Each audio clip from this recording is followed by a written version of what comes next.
नमस्कार। मंत्रों की सीरीज चल रही है। इसी क्रम में मंत्रों के विषय में कुछ और जानने का प्रयास करते हैं और देखते हैं कि मंत्रों के विषय में और क्या कहा गया है। अलग अलग ग्रंथों में अलग अलग प्रकार से मंत्रों के विषय में पूर्ण ज्ञान लेने का प्रयास करते हैं, जिससे जो भी मंत्र जपें वह मंत्र निश्चित ही फलदायी होकर के हमारे जीवन को आनंदमय बनाए। तो आज भी हम कोलार्णव तंत्र और रुद्रामल तंत्र से सामग्री लेकर के आपके समक्ष प्रस्तुत कर रहे हैं। तो आपके समक्ष ला रहे हैं श्लोक संख्या 3 और 1। ये आपकी स्क्रीन पर प्रदर्शित हो रहे हैं। इनको ध्यान से देखिए। अब इनका भावार्थ समझने का प्रयास करेंगे और देखेंगे कि इन मंत्रों में, इन श्लोकों में हमारे लिए क्या ज्ञान दिया गया है। तो देखते हैं। श्लोक संख्या 3 में कहा गया, मनना तत्व रूपस्य देवस्यामित तेजसः त्रायते सर्वमयतस्त स्मान मंत्रम इति ऋतः। अर्थात जिससे दिव्य ज्योतिर्मय अमित तेज स्वरूप आत्म तत्व का मनन होता है, जो मनन करने का हेतु एवं सब प्रकार की भय से रक्षा करने का कारण है और प्रत्येक अवस्था में साधकों की रक्षा करता है। इसीलिए शास्त्र ने इसको मंत्र कहा है। तो मंत्र के बारे में पिछले कुछ वीडियोस से हम चर्चा करते आ रहे हैं और ये जानने का प्रयास कर रहे हैं कि मंत्र होता क्या है। मंत्र तो हम सभी जपते हैं और विभिन्न देशों में विभिन्न प्रकार से मंत्रों के बारे में ज्ञान प्रचलित है और उसका व्यवहार भी किया जाता है। विभिन्न प्रकार के मंत्र भिन्न प्रकार से भिन्न देशों में उपयोग में लाए जाते हैं, परंतु हमको ये पूरा ज्ञान होना चाहिए कि मंत्र वास्तव में होता क्या है। और इसी ज्ञान को शेयर करने के लिए हम मंत्र की एक पूरी सीरीज आपके समक्ष लेकर आ रहे हैं, जिसमें कई वीडियोज़ अब तक मंत्रों के बारे में आपसे शेयर किए जा चुके हैं। इसी क्रम में आज के वीडियो में जानने का प्रयास करते हैं कि मंत्र और क्या क्या कार्य कर सकते हैं, अथवा मंत्रों के विषय में शास्त्रों में क्या कहा गया। तो श्लोक संख्या 3 भी एक बहुत महत्वपूर्ण श्लोक है। इसमें जो कहा गया उसको स्पष्ट रूप से समझने का प्रयास करते हैं। तो कहा गया, मनना तत्व रूपस्य देवस्यामित तेजसः, जिससे दिव्य तेज स्वरूप आत्म तत्व का मनन होता है, जो मनन करने का हेतु एवं सब प्रकार के भय से रक्षा करने का कारण है। बहुत ही महत्वपूर्ण श्लोक है ये और मंत्र की शक्ति को परिलक्षित करता है। कहा गया, त्रायते सर्वभयतस्त, सब प्रकार के भयों का नाश करने वाला, सब प्रकार के डर का नाश करने वाला। तस्मान मंत्र इति ऋतः, मंत्र इसी को कहते हैं जो सब प्रकार के भय का नाश करता है। इसी प्रकार से इसका चिंतन मनन और ध्यान करने से मेरे शिव स्वरूप का बोध होता है। मंत्र इत्युच्यते सम्यक मद धिष्ठा नतः प्रिय। तो माता पार्वती को संबोधित करते हुए भगवान शिव कहते हैं कि मंत्र का ध्यान करने से, मनन करने से स्वयं ईश्वर के स्वरूप का बोध होता है। अब मंत्रों के बारे में थोड़ा और विस्तार से जानने का प्रयास करेंगे। इसमें हम विभिन्न श्लोकों द्वारा और विभिन्न ग्रंथों से लिए गए सामग्री द्वारा आपके समक्ष मंत्रों के बारे में बहुत सी जानकारी पहले के वीडियोज़ में दे चुके हैं। अब आज के वीडियोज़ में हम कुछ और जानकारी देने का प्रयास करेंगे। इसमें देखेंगे कि मंत्र के गुरु कौन हैं। मंत्र के गुरु कौन है, इस विषय में विभिन्न शास्त्र क्या कहते हैं।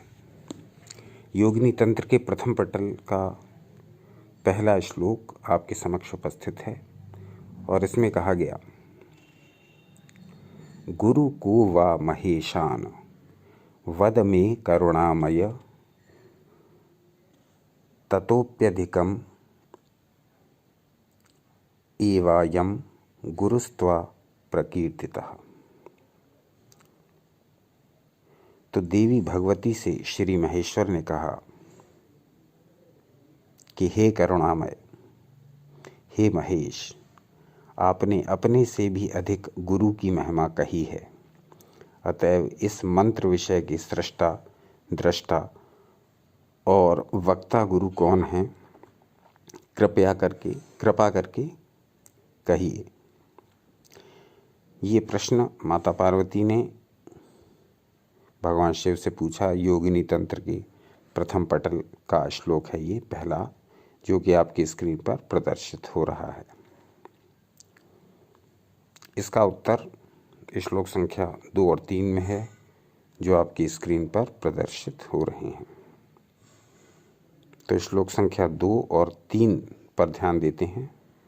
दूसरा श्लोक है, काशी क्षेत्रम निवासोस्य जाह्नवी चरणोदकम गुरुविश्वेश्वरः साक्षात् तारक ब्रह्म निश्चितम। यह है श्लोक संख्या 2। श्लोक संख्या 3 है, आदिनाथो महादेवी महाकालो हि य स्मृतः गुरुः स एव देवेशी सर्वमंत्रेषु न परः। ये श्लोक संख्या 2 और 3 है। अब इनके भावार्थ को जानने का प्रयास करते हैं। श्री महेश्वर ने कहा कि हे महादेवी, जिनका काशी क्षेत्र में नित्य निवास है। अब काशी क्षेत्र से तात्पर्य, ये चूँकि तंत्र के ग्रंथ हैं, इसलिए इनमें निहितार्थ को, इनमें छिपे भावार्थ को जानने के लिए बहुत गूढ़ रहस्यों को जानने के लिए इनके शब्दों को पकड़ना पड़ता है। किस शब्द का क्या अर्थ है, क्या शाब्दिक अर्थ है और क्या वास्तविक अर्थ है, यह जानना होता है। यह जानने के लिए अब जैसे कि यहाँ पर दिया गया है, हे महादेवी, जिनका काशी क्षेत्र में निवास है, नित्य निवास है। अब काशी क्षेत्र यहाँ 2 प्रकार से हम समझ सकते हैं। एक तो वाराणसी, जो पवित्र नगरी रही है प्रारंभ से ही, तो एक तो वाराणसी, उसको काशी क्षेत्र कहते हैं। दूसरा काशी क्षेत्र, यहाँ चूँकि तंत्र ग्रंथ है, इसलिए इसमें काशी क्षेत्र का दूसरा अभिप्राय है भ्रूमध्य, यानी हमारा आज्ञा चक्र। तो जिसका आज्ञा चक्र में नित्य निवास है और जिनके चरण में जाह्नवी भगवती गंगा प्रवाहित हो रही हैं। अब यहाँ भगवती गंगा के 2 अर्थ हैं, जाह्नवी के 2 अर्थ हैं। एक तो है गंगा जी, शाब्दिक अर्थ है जाह्नवी का गंगा जी, और इसका दूसरा अर्थ है तंत्र के हिसाब से इड़ा नाड़ी, सर्वदा प्रवाहित हो रही हैं। वहीं शिव विश्वेश्वर अर्थात तारक ब्रह्म ही निश्चित सबके गुरु हैं। बहुत ही महत्वपूर्ण श्लोक है ये। इस श्लोक को समझने के लिए इसको पुनः पढ़ते हैं और इसका अर्थ समझने का प्रयास करते हैं। काशी क्षेत्रम निवासोस्य जाह्नवी चरणोदकम गुरुर्विश्वेश्वरः साक्षात् तारक ब्रह्म निश्चितम। तो इसमें स्पष्ट कहा गया है कि जिनका काशी क्षेत्र में नित्य निवास है, यानी भ्रूमध्य में, यानी आज्ञा चक्र में जिनका निवास है, और जिनके चरण में भगवती गंगा यानी इड़ा नाड़ी प्रवाहित हो रही है, वही शिव निश्चित सबके गुरु हैं। अब ये स्पष्ट हो गया, महादेव जी ने स्वयं अपने मुख से स्पष्ट कर दिया कि सबके गुरु महादेव ही हैं। सब प्रकार के ज्ञान को देने वाले महादेव ही परम गुरु हैं, वही सबके गुरु हैं। तो जो अध्यात्म मार्ग के जिज्ञासु हैं, जो विभिन्न प्रकार की साधनाएं करते हैं, जो योग के क्षेत्र में है, जो तंत्र के क्षेत्र में है, जो मंत्र यंत्र किसी भी प्रकार की साधना के क्षेत्र में है, उनको निराश होने की आवश्यकता नहीं यदि उनको कोई सशरीर गुरु नहीं मिल पा रहा है। उनको निरंतर अपनी जिज्ञासा को बनाए रखना चाहिए और निरंतर अपने को इस प्रकार की विद्या सीखने में लगाते रहना चाहिए। सशरीर गुरु भी महादेव की कृपा से ही मिल जाएंगे, लेकिन महादेव ने स्पष्ट स्वयं कह दिया है योगिनी तंत्र में कि महादेव ही समस्त विद्याओं के गुरु हैं और वो आपके आज्ञा चक्र में निवास करते हैं, आपके भ्रू मध्य में निवास करते हैं, आपके भीतर ही हैं। आपको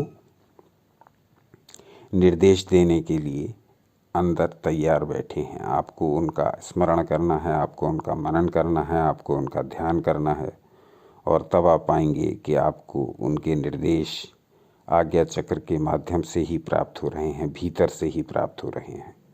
तो महादेव परम गुरु हैं और इस श्लोक का अत्यधिक महत्व है उन सब के लिए जो ये मानते हैं कि गुरु को सशरीर ही होना चाहिए।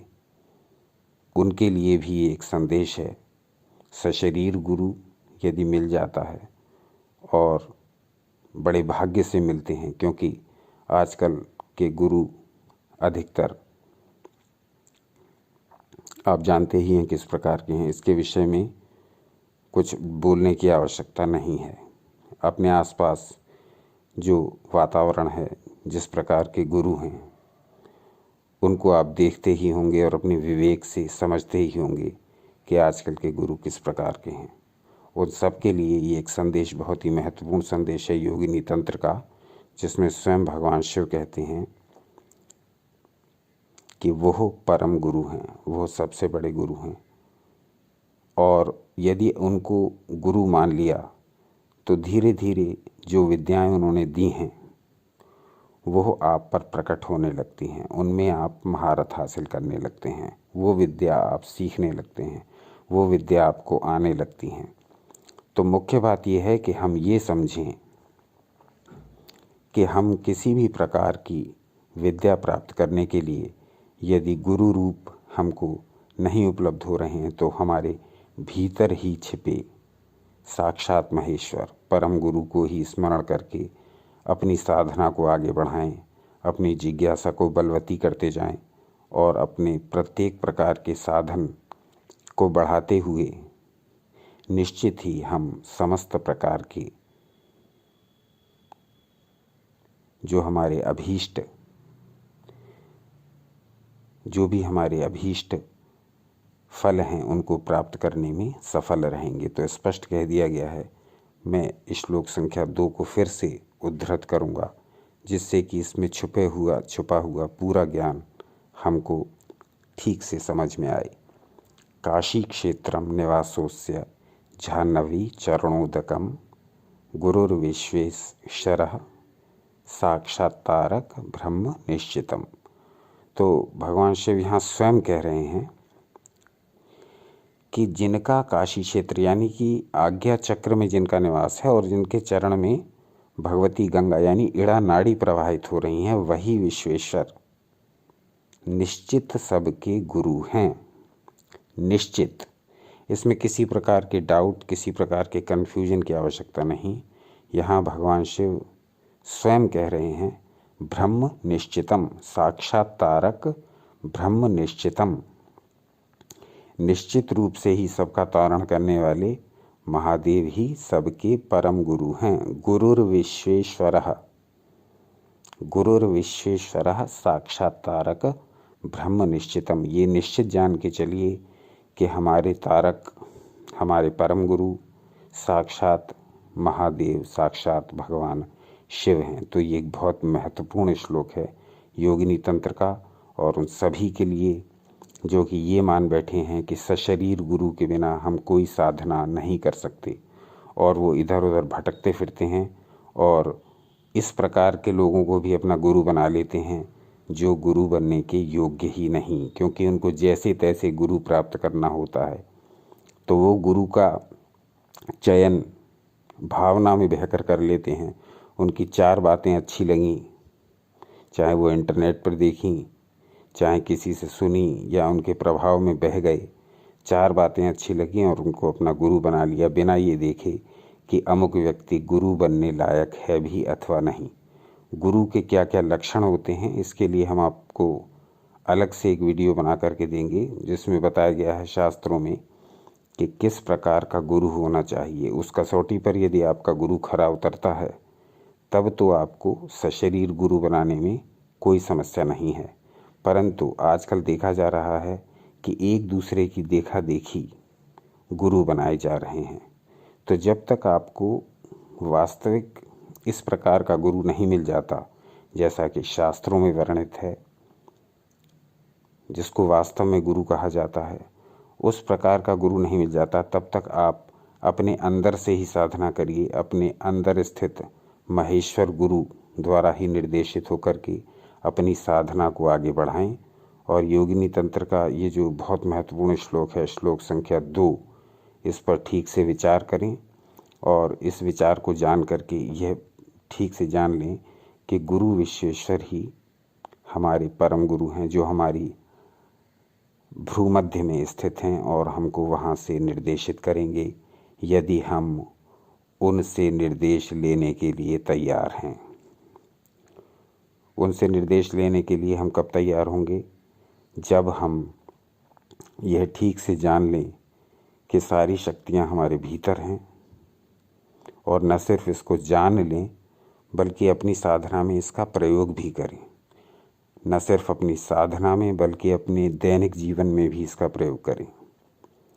जब अपने दैनिक जीवन में भी इसका प्रयोग करेंगे तो भीतर से ही गुरु आपको निर्देशित करेंगे। आपके दैनिक कार्यों के लिए आपकी इंसाइट आपके गुरु से आएगी, और आपके गुरु, आपके परम गुरु, आपके निर्माता भगवान शिव, विश्वेश्वर, स्वयं साक्षात शिव आपके भीतर ही निर्देशित आपको करेंगे, और आपको उसके अनुसार ही चलते हुए अपने जीवन को सफल बनाना है।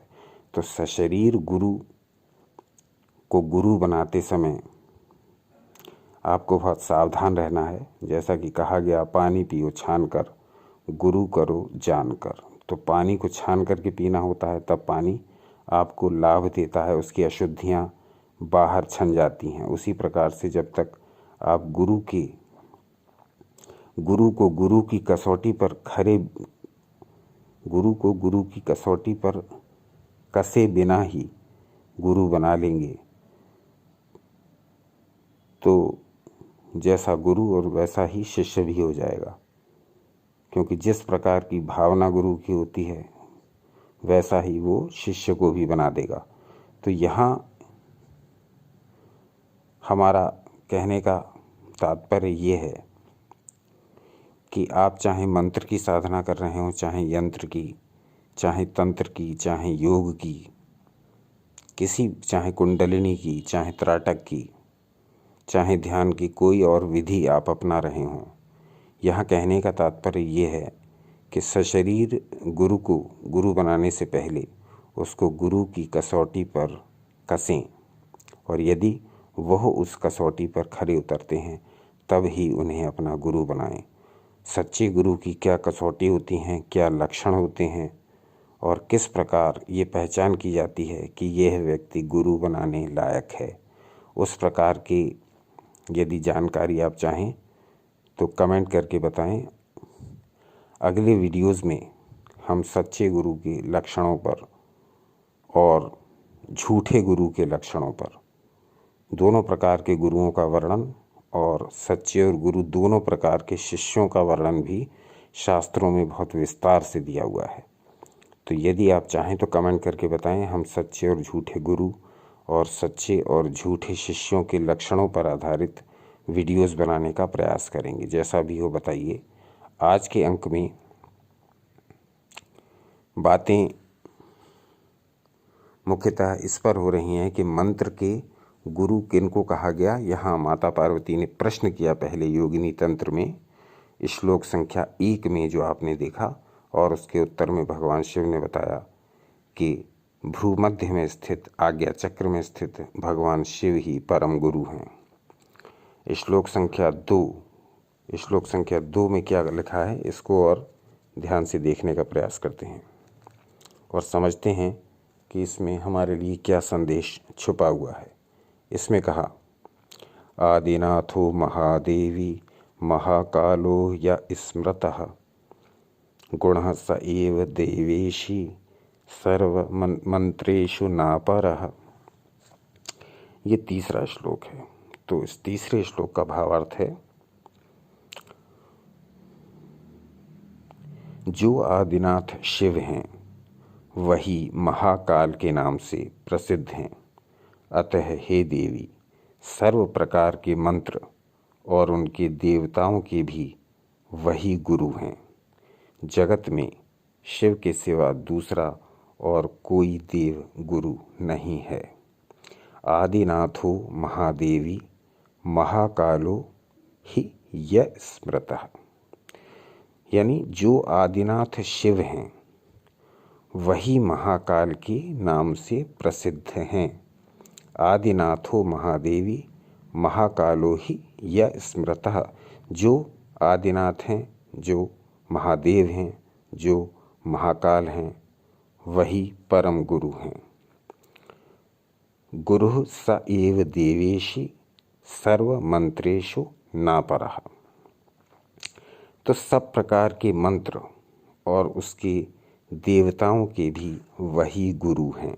अब इससे अधिक स्पष्ट वर्णन हमको और कहाँ जानने को मिलेगा, और कहाँ पढ़ने को मिलेगा, और कहाँ सीखने को मिलेगा।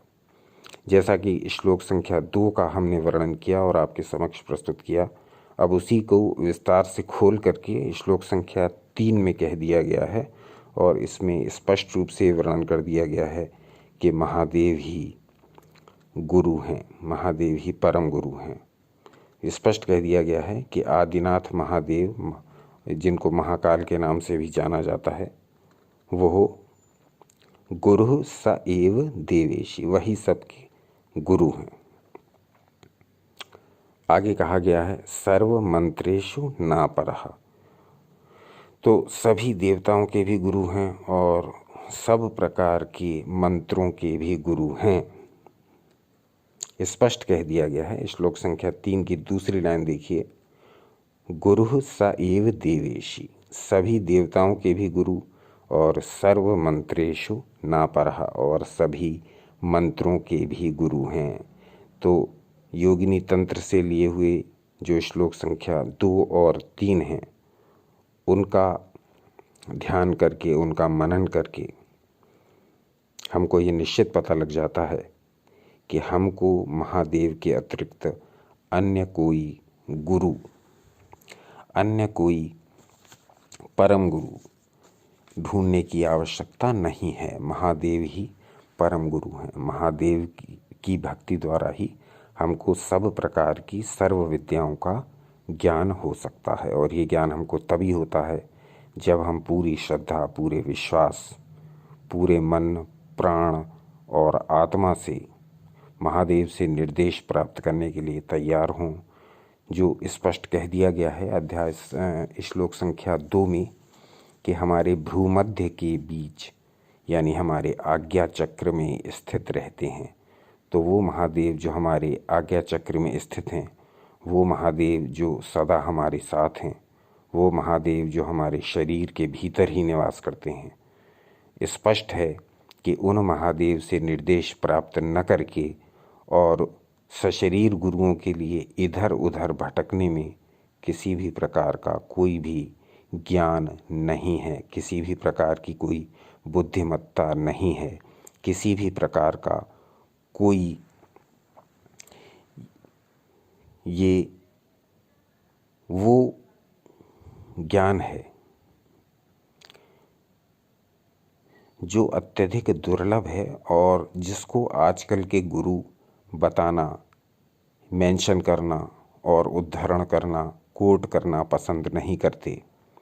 तंत्रों में छुपा हुआ ये वो दुर्लभ ज्ञान है जो उन समस्त झूठे गुरुओं की पोल खोलता है, जो अपने भक्तों को, भक्त मंडली को अपने प्रभाव में लाने के लिए विभिन्न प्रकार के प्रपंच करते हैं और विभिन्न प्रकार से उनको वाक्यों द्वारा आकर्षित करके, विभिन्न प्रकार की रसदार बोली द्वारा आकर्षित करके उनको अपनी ओर खींचते हैं और उस भक्त मंडली से पैसा प्राप्त करके अपने आश्रमों को दिन दूना रात चौगुना विस्तार देते हैं।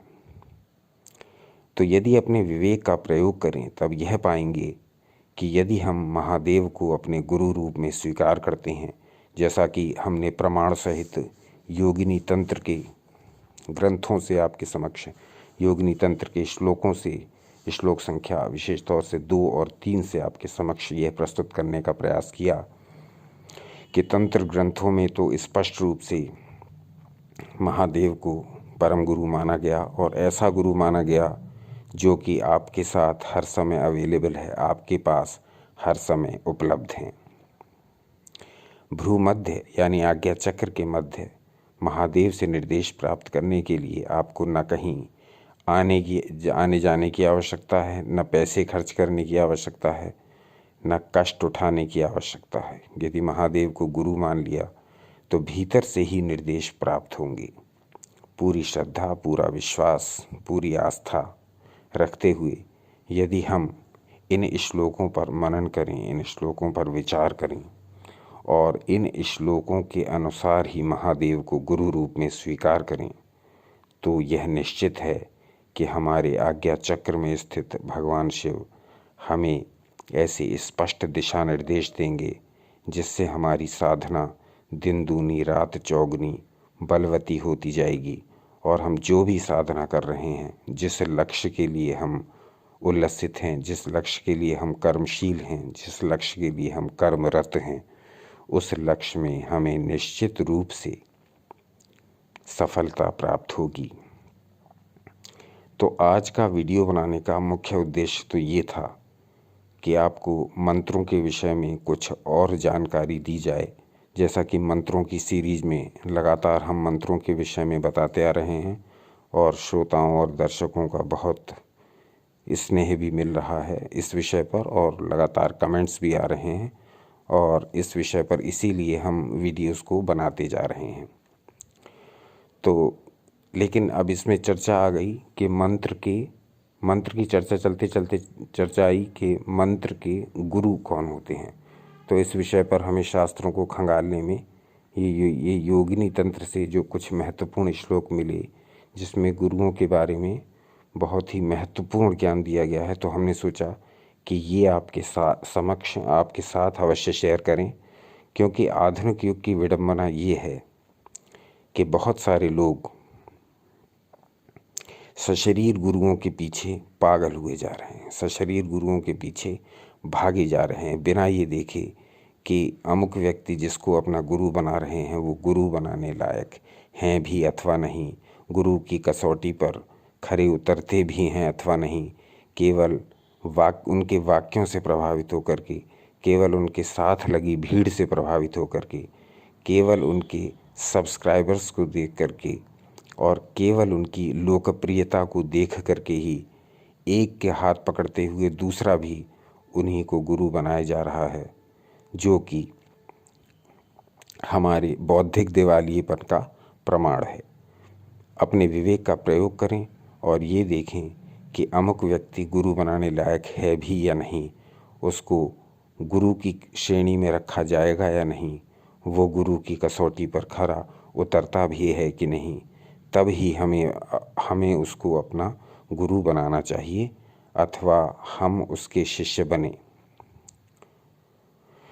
तो ये हमारे अपने स्वयं के विवेक पर निर्भर है कि हम गुरु का चयन किस प्रकार करते हैं। लेकिन ये तो स्पष्ट है कि यदि हम गुरु का चयन कर लेते हैं तब उसी चयन पर हमारा जीवन डिपेंड हो जाता है, क्योंकि उसी गुरु की शिक्षाओं के अनुसार फिर हमारा जीवन चाहे अनचाहे चलता रहता है। उसी गुरु के निर्देशों के अनुसार हमारा अवचेतन भी कार्य करता है। उसी गुरु के निर्देशों के अनुसार हमारे जीवन की बहुत सारी गतिविधियां भी संचालित होती हैं। तो ये हमें स्पष्ट रूप से ध्यान रखना है कि जिसको हम अपना गुरु बनाने जा रहे हैं, मंत्रों की चर्चा चल रही थी और मंत्र के गुरु के विषय में हम आपको बता रहे थे, तो इसी विषय में ये ध्यान में आया कि फिर गुरु के विषय में भी आपको थोड़ा सा बताएं। तो आज का अंक आपको कैसा लगा, एक तो आप ये बताइए, और दूसरा आप ये बताइए कमेंट करके कि क्या सच्चे और झूठे गुरु और सच्चे और झूठे शिष्यों के बारे में पूरा वर्णन जानना पसंद करेंगे। यदि हाँ, तो अपने विचार अवश्य रखिए और ये भी बताइए कि आज का अंक आपको कैसा लगा। आज के अंक में हमने ये बताने का प्रयास किया कि मंत्रों के गुरु किस प्रकार के होते हैं, मंत्रों का गुरु कौन होता है, मंत्र का वास्तविक गुरु कौन है और किसको हमें अपना गुरु बनाना चाहिए। ये सब बातें मंत्र की सीरीज़ में इसलिए बतानी आवश्यक थी क्योंकि हमारी मंत्र सिद्धि भी, हमारी योग सिद्धि भी, हमारी त्राटक सिद्धि भी, हमारी ध्यान सिद्धि भी सब इसी पर डिपेंड करती है कि हमारा गुरु कौन है, हमें कौन निर्देशित कर रहा है, हम किससे निर्देश पा रहे हैं, हम किसके अनुसार कार्य कर रहे हैं। यदि यह सब हम जान जाते हैं तब हमारी साधना निश्चित ही सफल होती है, और साधना सफल होने का अर्थ ये है कि फिर हमारा पूरा जीवन ही सफल हो जाता है। तो आज का अंक कैसा लगा ये बताइए, और इस अंक के विषय में अपने विचार कमेंट्स करके बताइए। बहुत सारे विषय पेंडिंग पड़े हुए हैं जिनमें रावण संहिता से लेकर चरक संहिता तक है, लेकिन अकेले वीडियो बनाते हैं इसलिए समय की कमी हो जाती है, तो इसीलिए वो विषय भी पेंडिंग पड़े हुए हैं। पर प्रयास करेंगे कि नववर्ष की स्टार्टिंग में ही, 2023 की स्टार्टिंग में ही कम से कम रावण संहिता और चरक संहिता दोनों को ले लिया जाए और इनमें छुपे हुए दुर्लभ, इनमें छुपे हुए रेयर ज्ञान को आपके समक्ष प्रस्तुत करने का प्रयास किया जाए। तो जैसा भी हो बताइएगा। मंत्र सिद्धि और बहुत सारे कुछ और भी कमेंट्स आए हैं जिनमें अलग अलग विषयों पर वीडियोस बनाने के लिए कहा गया है। उन विषयों को नोट कर लिया गया है और समय आने पर उन सभी विषयों पर भी आपको वीडियोस मिलेंगे, क्योंकि यू एंड योगा पर हमारा निरंतर ये प्रयास रहता है कि आपके समक्ष दुर्लभ विषय लेकर के ही आए जाएं। तो जैसा भी हो अपना सहयोग, स्नेह, मार्गदर्शन और प्रेम बनाए रखिएगा। आपके सहयोग से अब सब्सक्राइबर की संख्या लगभग 3900 होने वाली है, और ये सब आप दर्शक और श्रोताओं द्वारा ही संभव हो पाया है। आपका एक बार पुनः बहुत धन्यवाद। देखते रहिए आपका अपना चैनल यू एंड योगा। अपना अनमोल समय हमें देने के लिए बहुत बहुत